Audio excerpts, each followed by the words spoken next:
Kaixo, gaur azalduko dugu Classroomen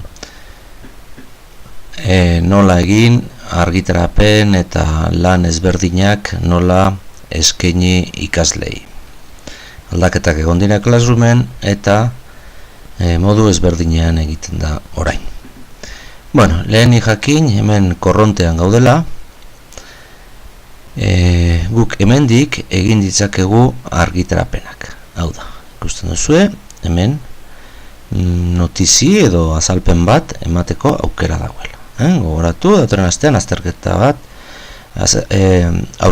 lanak aurkeztu behar dituzuela.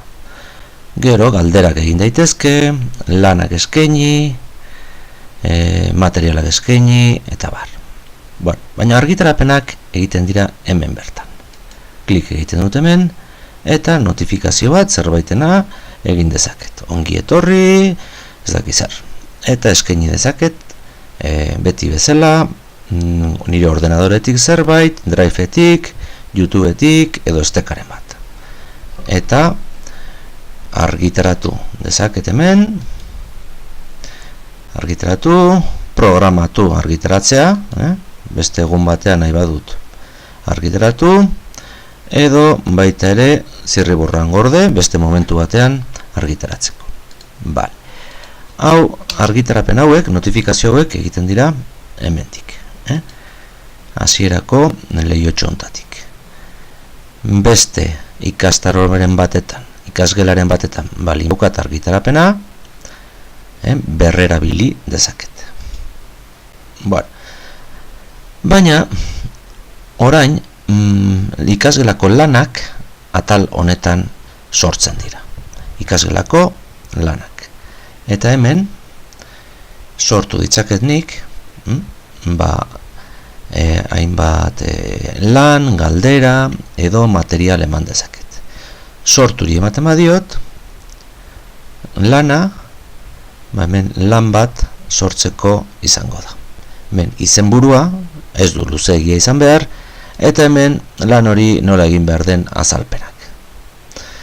Hemen puntuazioa, zenbatetik, nik 10etik jarriko dut, epe muga jarri dezaket, noizko entregatu behar den, ze gaietan sailkatu nahi dudan, komeni izaten da, gaia jartzea, berria bada, sortu gaia. Horrela, gaiak antolatuta agertzen zaizkit, eta ariketak gaietan antolatuta. Hau oso interesgarria da. Bueno, sortu dezakedan beste gauza batzu dira galderak. Galderak ere berdin egin daitezke, baina erantzuten da, galdera horri erantzuna ikasleek hemen bertan erantzungo dute. Galdera horri erantzuten diote beste dokumento bat erantzi gabe. Sortu baita ere materialak, edozein material eskaintzeko, aukera daukat, materialak eskaintzeko. Apunteak, bideoak, nahi dudan guztiak. Gero hau, beti bezala berrerabilko, lehen erabilitako beste ikasgai edo ikasgela batean erabili dudan ariketa bat edo lan bat erabiltzeko, berrerabili. Hemen kontuan eduki behar da, nik kokatu behar naizela, nago ikastaro honetan. Eta ekarri behar dut, ona beste ikastaro batetik. Ez da hemendik eraman behar dudala beste ikastaro batean.